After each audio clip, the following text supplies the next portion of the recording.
de manera importante, ya los neutrófilos, los macrófagos, nos van a ayudar de manera importante las células NK, en el caso de ser parásitos intracelulares, ¿no? Para poder ser reconocidos fácilmente por las NK. Pero las NK, como además nos ayudan a activar otras células, también las NK pueden producir interleucina 5 en gran cantidad. ¿Para qué sirve la interleucina 5? Para atraer y activar a más eosinófilos al lugar del daño. Los eosinófilos, ¿qué funciones tienen? ¿Qué funciones importantes tienen en la respuesta frente a parásitos? ¿Ya? ¿Cuántos tipos de gránulos tienen los eosinófilos? Primarios y secundarios. Muy bien. ¿Qué tipo de gránulos son los que más nos ayudan en la respuesta frente a parásitos? Los gránulos secundarios. ¿No serán antes de la célula mañana? Otro mecanismo importante, la fagocitosis. ¿Cuáles son las células fagocíticas por excelencia? Megacinocitos B. No, células dendríticas. Neutrófilos, muy bien. Entonces, las que cumplen la respuesta fagocítica de manera importante son los neutrófilos, como dice su compañera, son los macrófagos y las células dendríticas. ¿Cuáles son las células inflamatorias por excelencia? Levanten la mano. Mastocitos, ¿qué más? ¿Qué más? Mastocitos, ¿qué más? No levanta la mano.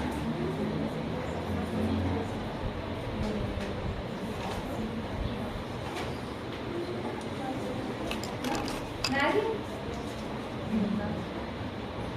Los mastocitos, los basófilos, los eosinófilos, ¿no? Son las células inflamatorias por excelencia.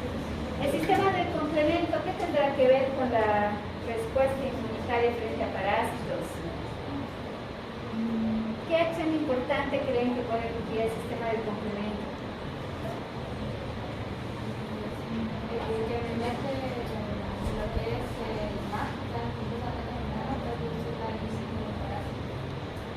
Muy bien, los parásitos son destruidos o pueden ser destruidas la cutícula, la envoltura de los parásitos gracias al complejo de ataque de membrana. Y además que el sistema de complemento amplifica la respuesta inflamatoria en general, amplifica la inmunidad adaptativa, amplifica la fagocitosis, ¿no? Y las citoquinas, que obviamente son mensajeras químicas, ¿no? Para la activación de las diferentes células de la inmunidad innata.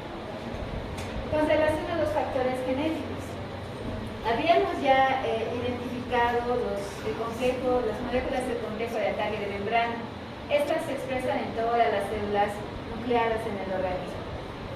Con respecto al complejo de ataque de membrana, ya les había explicado, ¿no? Que estas se las compara como un carnet de identidad para cada célula, ¿no? Porque cada molécula del complejo mayor histocompatibilidad puede tener subtipos específicos, ¿no? Que la identifican como tal.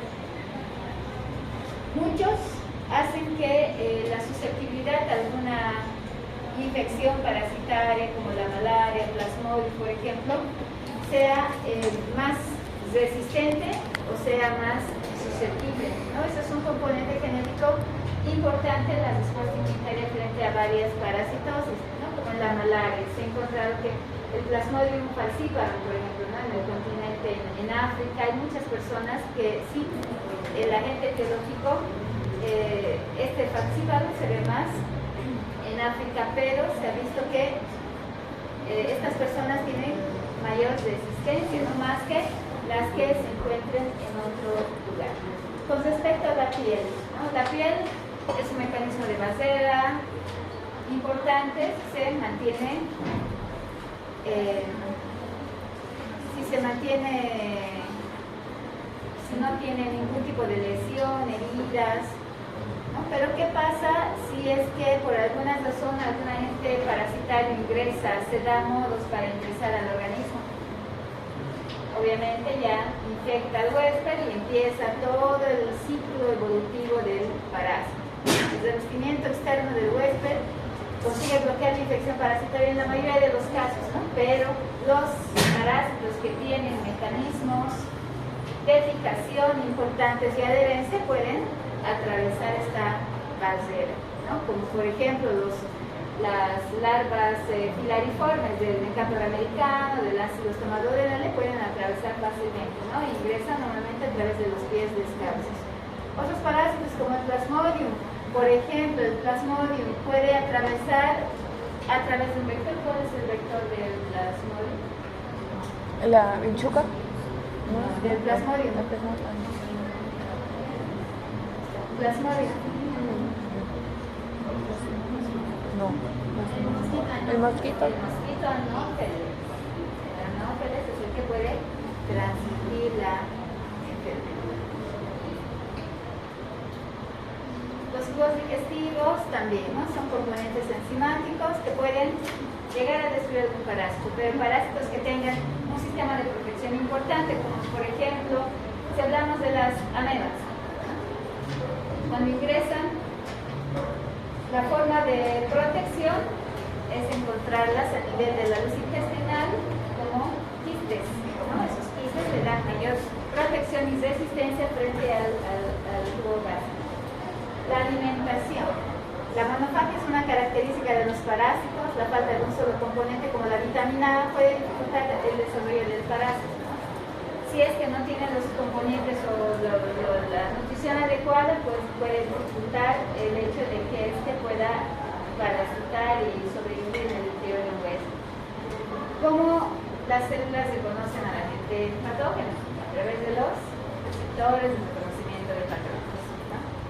Principalmente, ¿qué receptores están implicados en el reconocimiento de parásitos? Estos receptores de tipo TOL se encuentran en qué sitios, en qué lugares de las células. ¿Quién se acuerda? La membrana. En la membrana plasmática y en la membrana endosomal. ¿Cuál de estos, para ponerte el puntito, están en la membrana citoplasmática? ¿Cuál de estos?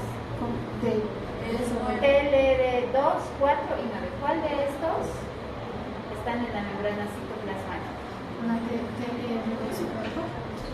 y 4, muy bien, ¿no? El TLR tipo 9 se encuentra en la membrana endosomal, es decir, ¿no? Que tiene la capacidad de reconocer tanto a parásitos extracelulares como los parásitos que están intracelulares. Pero no significa que solo estos se conocen a parásitos, por si acaso, ¿no? Los componentes, las lectinas de tipo C, por ejemplo, pueden reconocer carbohidratos que estén presentes en la superficie de los parásitos, ¿no? ¿Qué acción tienen cuando una TLR2 o 4 reconoce algún componente de algún parásito?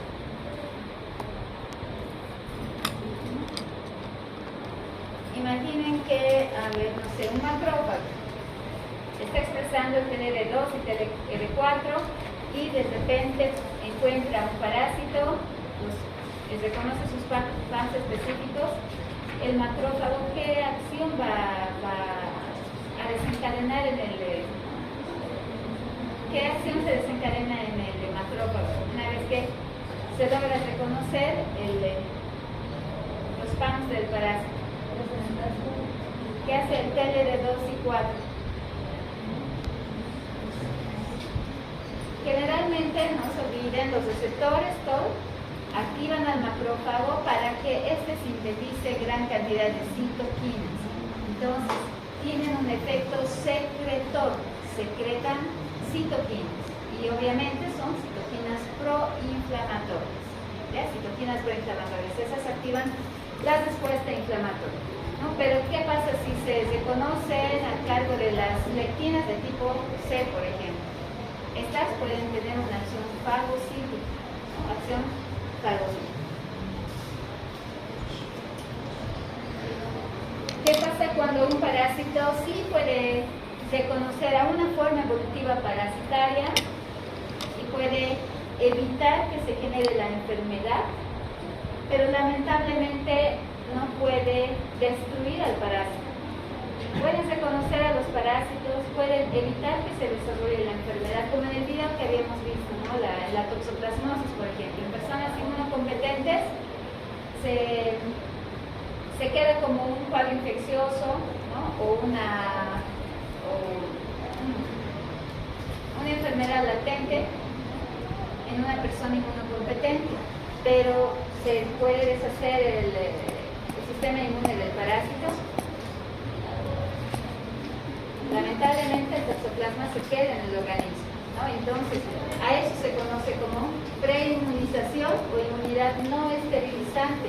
Evita que se desarrolle la enfermedad, sin embargo no logra destruir por completo al parásito. ¿A qué se conoce como inmunidad concomitante? A que sí puede destruir una fase del ciclo, una forma del parásito, una forma evolutiva del parásito, pero no otra, ¿no? Por tanto, tampoco se logra destruir de manera eficiente al parásito. Ya eso se conoce como preinmunización, inmunidad no esterilizante o inmunidad concomitante. Puede entrar con pregunta de paso, pregunta de examen. ¿Qué hacen las CNK? Bueno, ya conocen ustedes por demás la función de la CNK, ¿no? La acción citotóxica frente a células infectadas por algún agente patógeno. Pero ¿qué es un dato que interesa en la respuesta parasitaria? Es que va a activar a los eosinófilos. ¿Qué hacen los eosinófilos? ¿No? Actúan contra varios estadios evolutivos del parásito mediante dos mecanismos importantes. Un mecanismo importante es facilitar la degranulación de los mastocitos, desencadenando un proceso inflamatorio alrededor del parásito. ¿Qué significa? Que activa a los mastocitos. ¿Cómo los activa a los mastocitos? ¿Qué interleucina puede activar a los mastocitos? ¿Quién recuerda?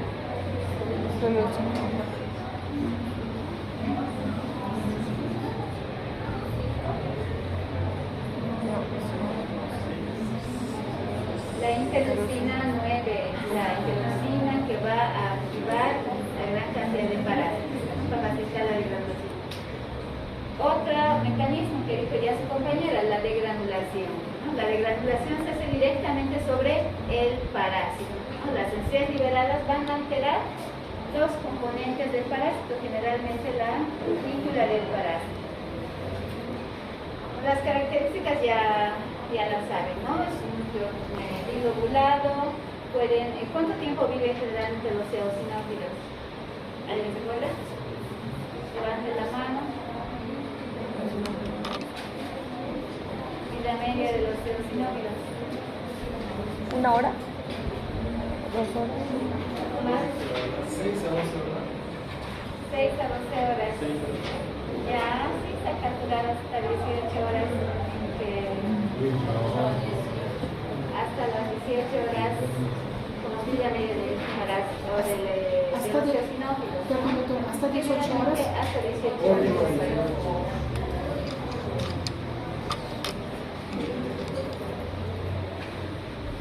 Importante, a nivel del citoplasma tienen gránulos, tanto primarios como gránulos secundarios. ¿Qué tienen los gránulos primarios? Una serie de arsenal enzimático para lograr destruir componentes de ácidos nucleicos, componentes de proteínas, carbohidratos y lípidos, ¿ya? Del agente patógeno.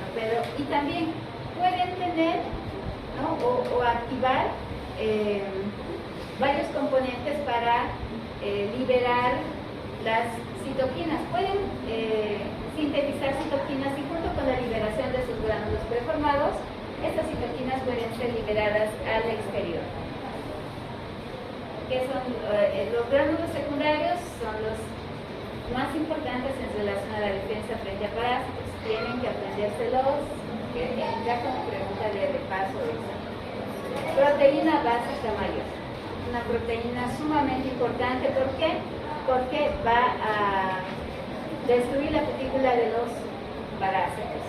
Las neurotoxinas, ¿no? Actúan sobre fibras nerviosas, mielinizadas y ocasionan daño nervioso periférico. En los síndromes de hiperseosinofilia se pueden ver, ¿no? Generalmente en los semíferos pueden tener un sistema nervioso también rudimentario, ¿no? Y puede hacer que cause una parálisis en estos parásitos para que gracias a esto pues no puedan adherirse de manera adecuada a la luz intestinal intestinal, por ejemplo, y sean fácilmente expulsados. La peroxidasa de eosinófilos, ¿no? Cumplen una función antiparasitaria y induce la producción de metabolitos de oxígeno, como lo que hacen los macrófagos, ¿no? Que son importantes microbicidas para los parásitos, en este caso, cumplen esa función de la misma manera, ¿no? Pueden llegar a destruir al parásito. Proteína catiónica de eosinófilos es tóxica principalmente para el estadio larvario de varios parásitos. Los gránulos almacenan citoquinas también, enzima, factores de crecimiento, fosfolipasas generadoras de leucotrienos. Todos estos, ¿para qué? Para activar las células proinflamatorias, para activar la respuesta inflamatoria, ¿no? Los leucotrienos, citoquinas. Esto es lo mismo, gránulos.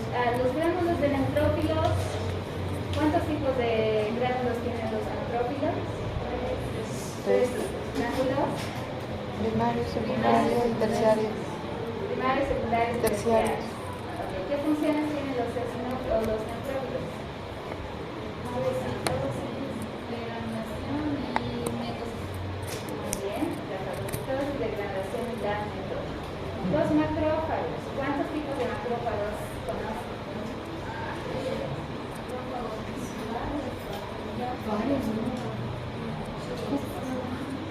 Macrófagos celulares o macrófagos fijos.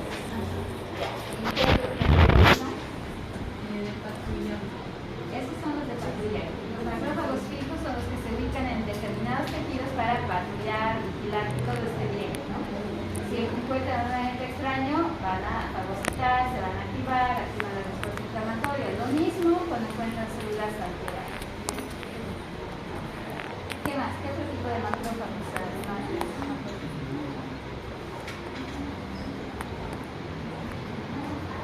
¿Qué más?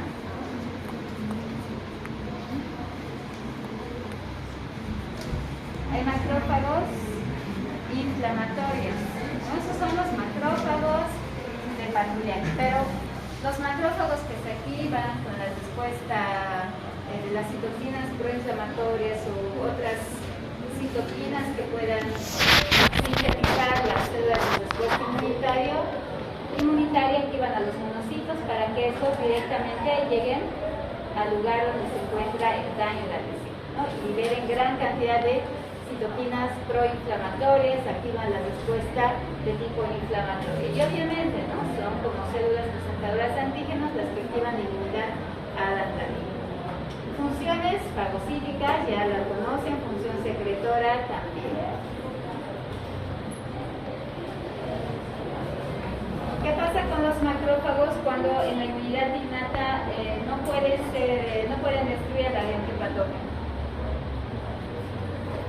Que acá, ¿no? Habla de macrófagos activados, son capaces de producir metabolitos de oxígeno, anión superóxido, peróxido de hidrógeno en el proceso llamado estallido respiratorio. Acá los macrófagos pueden ya tener sintetizado, ¿no? Su arsenal enzimático para destruir el agente patógeno. Pero ¿qué pasa si durante este proceso en inmunidad innata el macrófago no es capaz de destruir al parásito? entra la segunda respuesta inmune. Si falla el primero, no entraría lo que sería la inmunidad adquirida. Ya pasa la inmunidad adquirida, se realiza la presentación sistémica y aquel linfocito que es el macrófago pide ayuda para mejorar la respuesta o estos metabolitos de Los test. Bien, el TGT de tipo 1, el TGT de tipo 1 ayuda a mejorar la acción fagocítica de manera importante. Esto ya ¿no? Es más importante en la respuesta inmunitaria frente a agentes parasitarios de tipo intracelular. Por lo general, cualquier célula que ha sufrido una infección por algún agente, en este caso parasitario intracelular, les había dicho que las células lesionadas generalmente liberan alarminas, liberan citoquinas. Las primeras citoquinas que activan la respuesta inflamatoria. ¿Qué citoquinas liberan estas células blancas, estas células infectadas? Factor humoral, ¿qué más?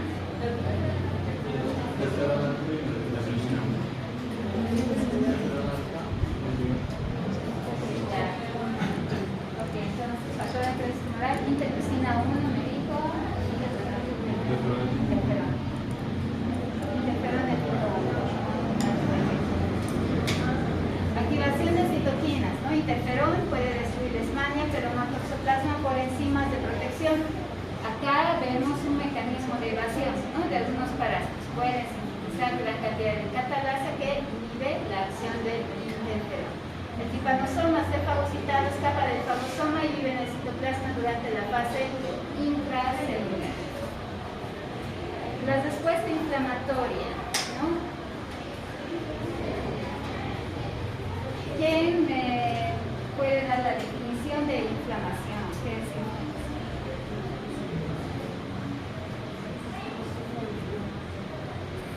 Eso es fatal, ¿no? Para eliminar al agente patógeno. Y en caso de que no lo eliminen, aislarlo, ¿no? Y evitar la diseminación de este agente patógeno. En enfermedades, en inflamaciones crónicas parasitarias, ¿creen que pueda formarse los granulomas? Sí, en todo proceso inflamatorio crónico, ya les había dicho, ¿no? Si es que no se destruye el antipatógeno, se pueden formar los granulomas para evitar la diseminación de este agente. Esta respuesta, ¿cuáles son las citoquinas proinflamatorias? Les había dictado varias veces. No solamente son estas, ¿cuáles son las citoquinas proinflamatorias? ¿Ya? ¿Otra qué más? Aparte de lo que están aquí. Aparte de esta Interferón, ¿no?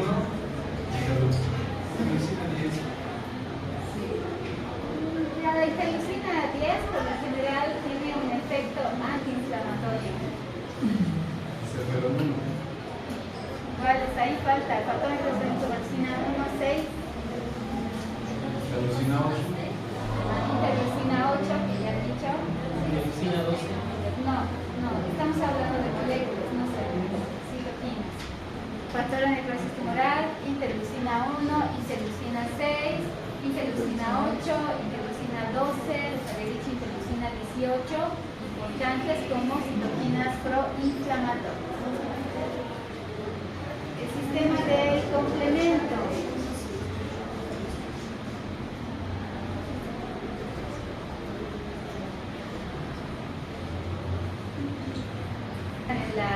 ¿Cuál se activa? ¿Qué vía del sistema de complemento se activa en el inmunidad innata?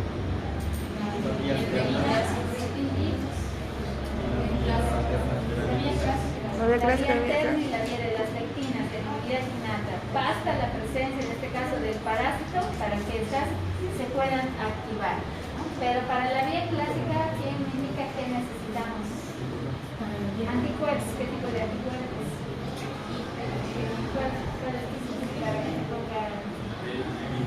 GME y ¿cuántos IgM pueden ser? ¿Cuántos anticuerpos IgM son suficientes para activar la vía clásica del sistema de complemento? ¿Uno? Basta uno.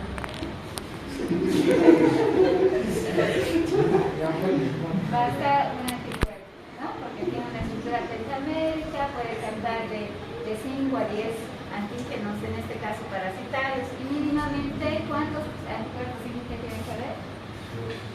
Mínimamente 2.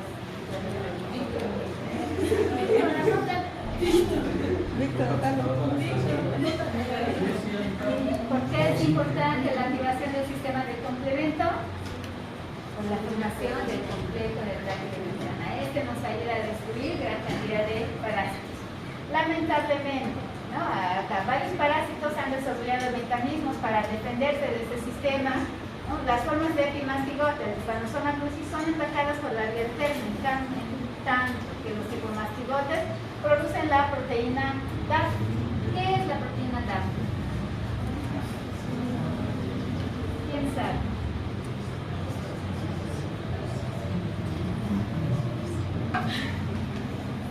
El sistema del complemento tiene sistemas de regulación. Dentro de sus sistemas de regulación, alguna vez habíamos hablado sobre la proteína DAP. ¿Qué función tiene esta proteína DAP?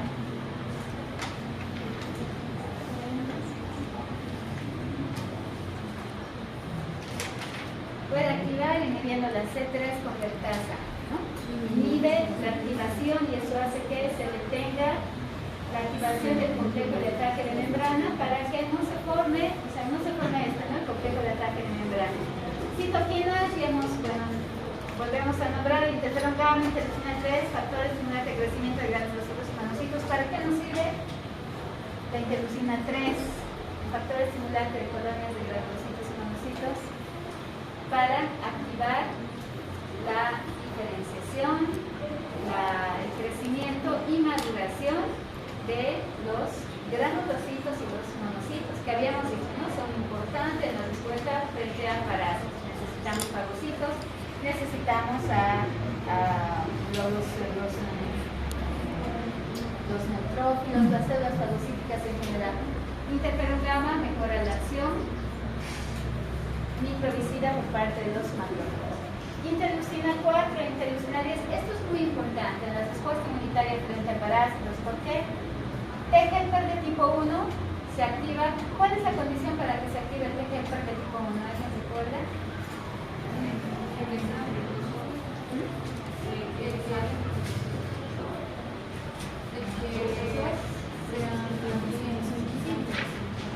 Ya, estimula cuando hay agentes patógenos intracelulares. ¿Qué más? ¿Qué condiciones más?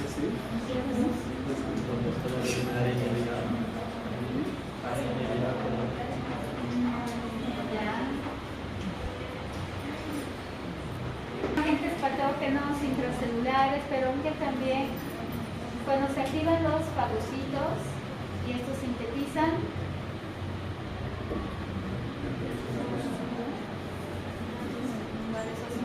el interferón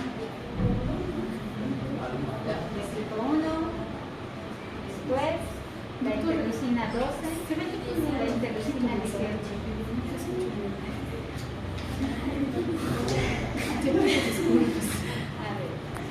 La subpoblación de linfocitos T-helper de tipo 1 habíamos dicho que se activa cuando estamos ante la presencia, por lo general, de agentes parasitarios o agentes patógenos intracelulares. Pero además también hay otra condición importante, que sean estimuladas las células fagocíticas y que éstas produzcan interferón, produzcan interleucina de tipo 12, de tipo 18 para activar y que se puedan diferenciar los T-helper de tipo 1. ¿Qué sintetizan los T-helper de tipo 1? Interleucina 2, interferón gamma, ¿no? Factor de necrosis tumoral. Interleucina 2, sí. 2, interleucina 2, factor de necrosis tumoral y el interferón gamma, ¿ya?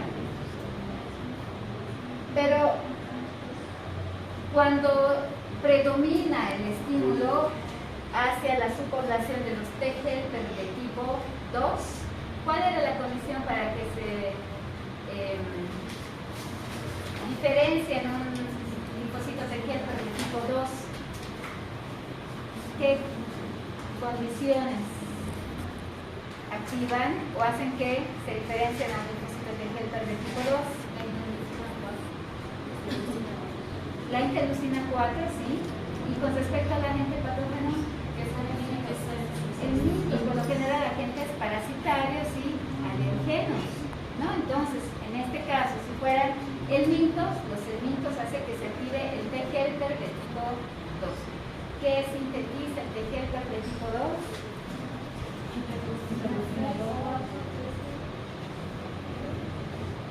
Ya, interleucina 4.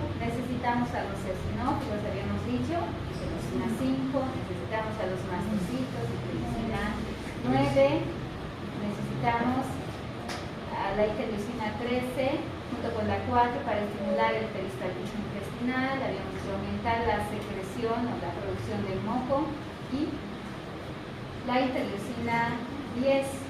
La interleucina 10 es una interleucina que va a inhibir al TGF de tipo 1, ¿no? Junto con la interleucina 4, que son producidos por el TGF de tipo 2, inhibe la respuesta al TGF de tipo 1. ¿Y cuál citoquina ustedes creen que inhibe al TGF de tipo 2? El interferón gamma, ¿no? Entonces, siempre va a predominar uno en relación al otro. Si les pregunto, en una infección por protozoarios, ¿cuál TGF creen que predomina? ¿TGF de tipo 2 o TGF de tipo 1? 1. Y en el de los cernitos, obviamente, el TGF de tipo 2.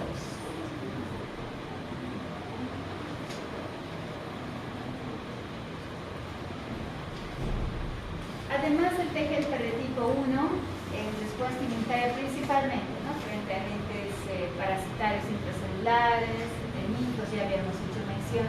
El TGF-17, ¿por qué también se incluye ahí en la lista? ¿Por qué es importante? Porque mantiene el equilibrio o la homeostasis a nivel intestinal. A nivel de la luz intestinal van a encontrar gran cantidad de subpoblaciones de linfocitos TGF de tipo 17. ¿No? Pero ¿por qué razón? Protegen generalmente están a nivel de las mucosas, lugares de ingreso. Acá dice que ayuda en la lucha contra varios parásitos por la inducción de una respuesta inflamatoria aguda, que sintetiza el TGF-17.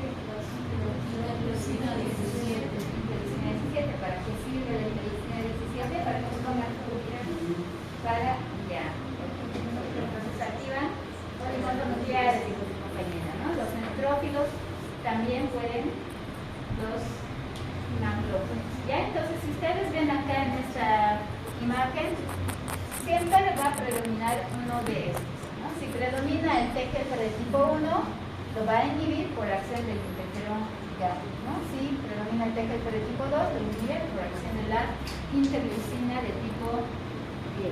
Y obviamente ya hemos visto esto, ¿no? Lo de la formación de granulomas en procesos inflamatorios crónicos, cuales también en los granulomas participan, además de los macrófagos, participan también los neutrófilos, están las células NK y está gran cantidad de linfocitos TGF de tipo 1. ¿Qué pasa con la inmunidad tumoral? ¿Creen que la inmunidad tumoral es eficiente frente a los parásitos? No, sí o no. ¿Quién dice que no? ¿Por qué no?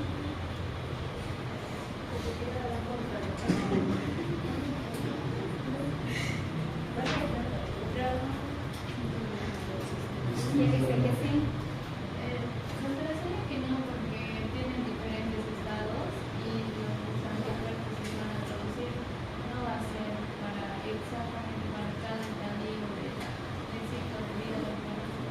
Ya, pero si no va a ser para cada estadio, o sea, pueden activarse la inmunidad adaptativa humoral frente a antígenos que puedan expresar determinados estadios larvarios, ¿no? El estadio adulto también, o los huevos de igual manera, ¿no? Entonces, sí o sí, se pueden crear diversos tipos de anticuerpos específicos para cada tipo de estadio larvario, ¿no? Entonces, podría ayudarnos a protegernos.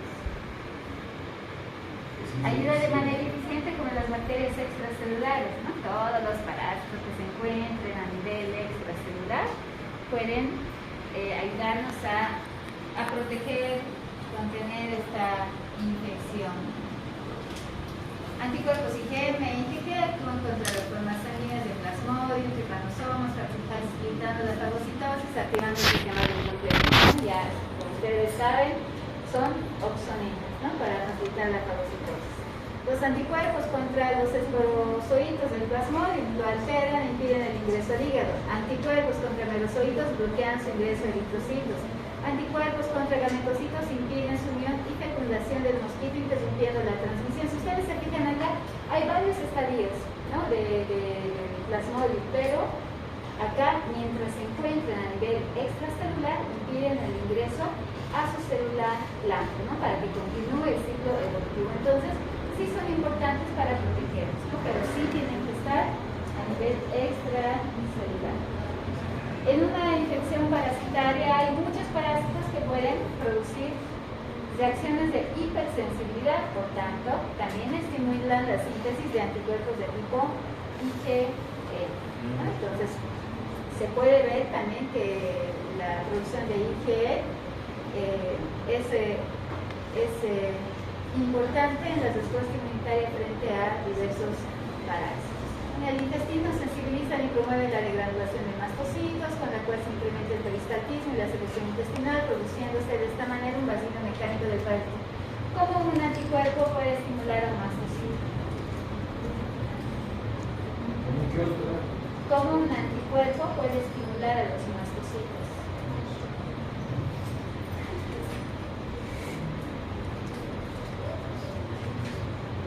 Los mastocitos tienen receptores para la fracción estabilizable del sistema de complemento. Tienen receptores para anticuerpos de tipo IgE. Pueden tener receptores para anticuerpos IgM también. ¿Ya? Entonces, si se produce cantidades importantes de anticuerpos IgE, estos mismos, mediante la reacción de hipersensibilidad, van a activar a los mastocitos para que estos contribuyan en la respuesta inflamatoria. ¿No? La acción opsonizante de los anticuerpos ya la conocen, hemos repetido en las otras respuestas inmunitarias. La citotoxicidad mediada con anticuerpos, ¿cómo se da? ¿Cómo se realiza esta citotoxicidad mediada con anticuerpos?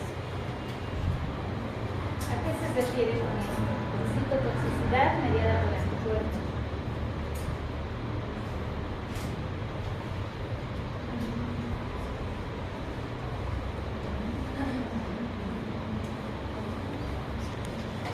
Por ejemplo, tienen esta capacidad de citotoxicidad mediada por anticuerpos.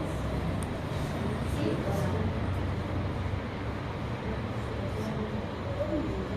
Sí.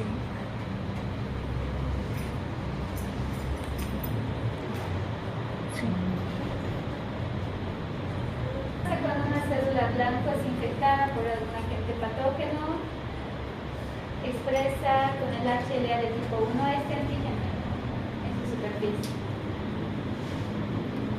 Este antígeno obviamente no puede ser reconocido de manera directa por la CNK, por los linfocitos T citotóxicos, los CD8, pero también de manera indirecta se puede pegar un anticuerpo a la superficie de este antígeno, ¿no?, y hacer que las células NK, por ejemplo, a través de los receptores para el anticuerpo, no se conozcan o se conozcan también a las células infectadas y puedan activar la acción lítica en la célula, en esta célula infectada, ¿no? Entonces, pueden ejercer esta acción mediada por anticuerpos, la acción citotóxica. Necesito 6 voluntarios. ¿Qué pasa? Esta es una célula plasmática producto de un linfocito en vez de convertirse en una célula de memoria, se convirtió en una célula plasmática y por lo tanto está botando sus anticuerpos. Tiene una célula, un mastocito, lo ha activado con sus anticuerpos, sus patitas. ¿De qué anticuerpo es? El anticuerpo, el IgE. IgE. Inmunoglobulina E, ya está. Ya, ok. Entonces, cuando se une al receptor de los mastocitos, ¿cómo activa el mastocito? ¿Qué está haciendo que está haciendo el mastocito? El mastocito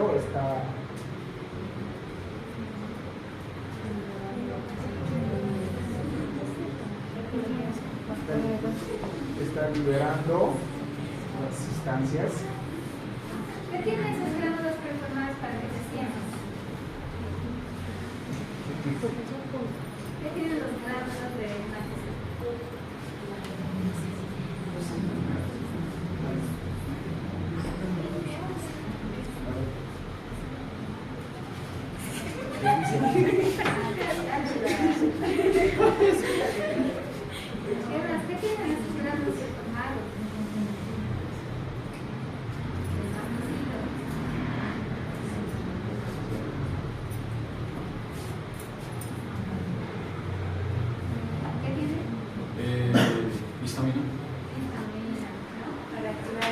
está inflamando ese lugar. Está bien, puedes sentar.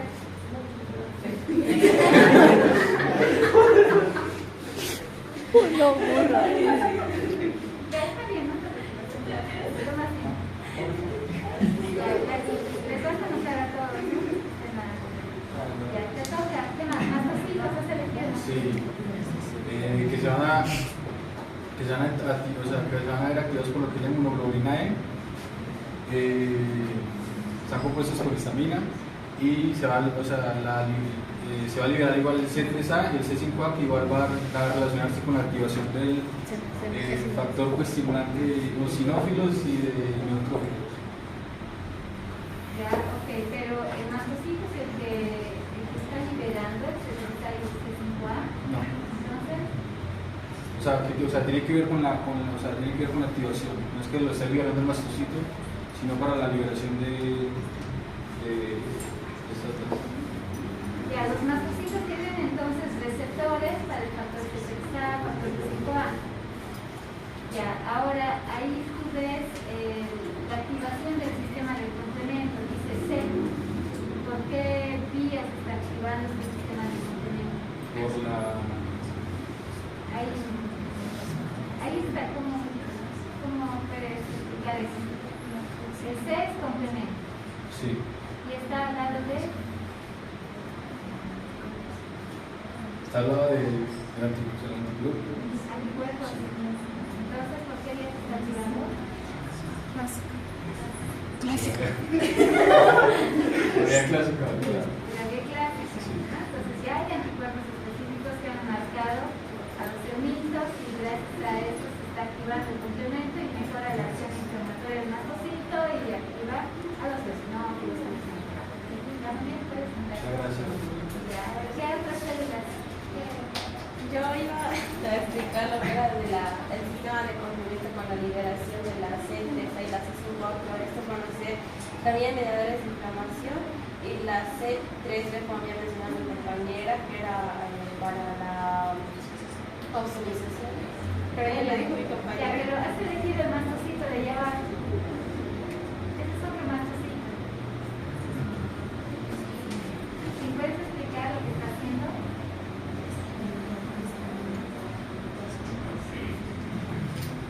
Imagen de arriba nos dice que el mastocito está activando otras células. Y abajo. Va a haber una contracción de los músculos a nivel del tracto gastrointestinal.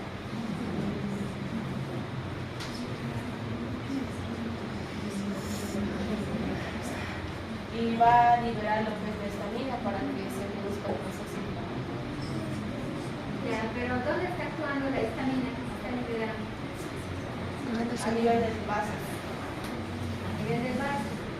Ya, ¿qué acción tiene a nivel del endotelio vascular?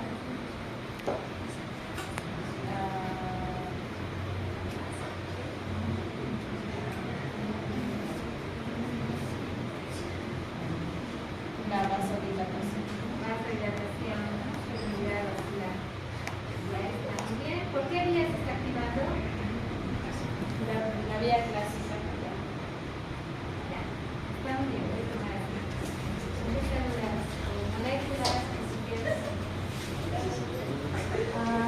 Bueno, una vez producida la vasodilatación, eso va a estimular a la salida, bueno, a la o sea, que los macrófagos van a salir de La migración leucocitaria. ajá, Ya. y van a liberar además, bueno, estos también pueden ser estimulados por lo que son los por el interferón, que igual va a estimular a que estos lleguen a ese lugar. Ya, esa célula, ¿qué célula es? Macrófago. Sí. Ya. Aquí viene quimiotaxis. Y el macrófago va a unirse, sí, por lo que vendría a ser un parásito.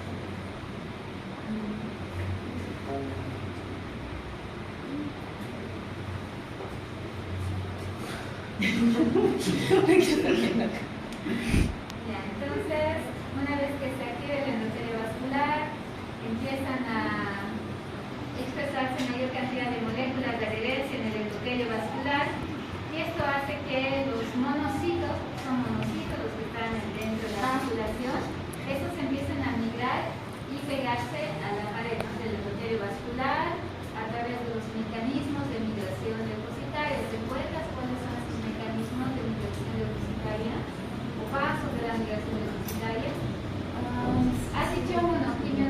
¿Qué más?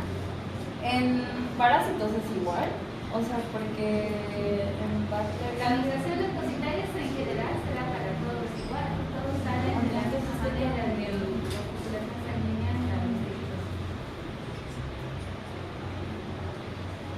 Quimiotaxis son atraídos hacia el lugar de la lesión, ahí está el agente patógeno.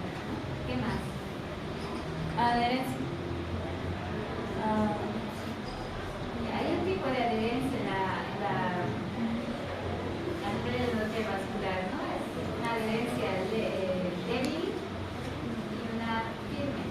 La adherencia débil es una adherencia en la que se une temporalmente, empieza a soltarse, volverse a unir, empieza una fase de exudamiento. Después, la adherencia firme, ¿no? Y después la extravasación, propiamente dicha, mediante la vía Pérez, como estamos viendo ahí, ¿no? O por vía paracelular, entre célula endotelial y célula se abre el espacio, o por temporalmente se inhibe esta unión intercelular entre moléculas de adherencia intercelular, que son las JAMS y las caderinas. El macrófago sale, se transforma en macrófago, pero si es activado de esa manera, es un macrófago inflamatorio, ¿no? Entonces, el macrófago inflamatorio está saliendo, llega y se conoce al agente patógeno, pero ahí cómo se está uniendo. Ahí él está conociendo muy bien por las C3b y los anticuerpos, ¿no? Que son dos exoninas importantes que ayudan a reconocer al agente patógeno.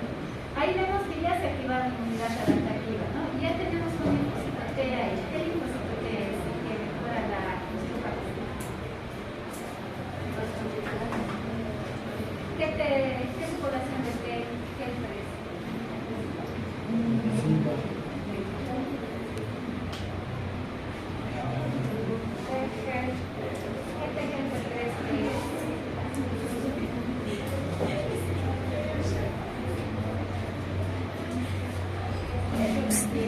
Si no se nota, ¿qué teje se produce?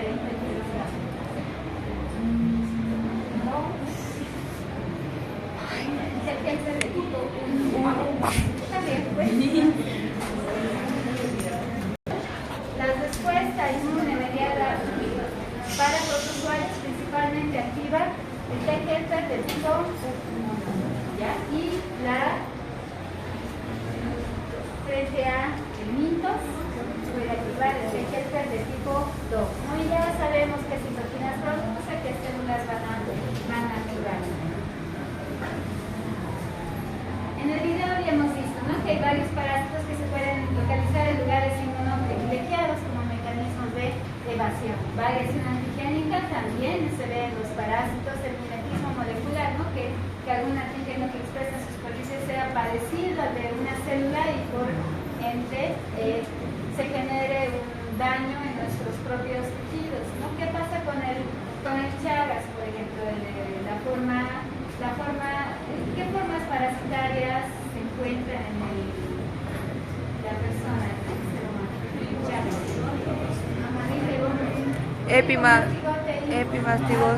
Amastigote. ¿Cuál es la forma extracelular y cuál es la intracelular?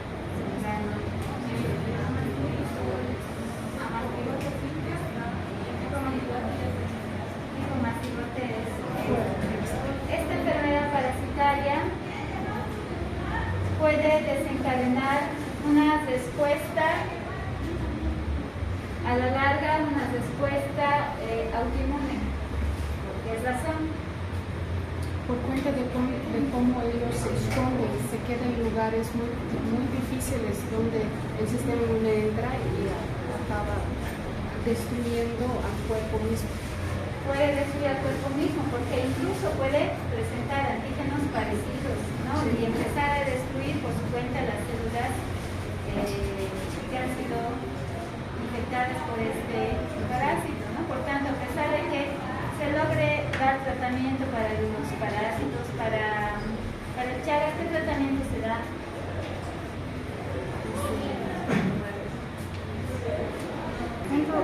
pregunta. Si están en fase avanzada, ya estamos hablando del sistema inmune, ¿entraríamos con corticoides para disminuir el sistema inmune? Es una pregunta. Es decir, cuando ya estamos en fase de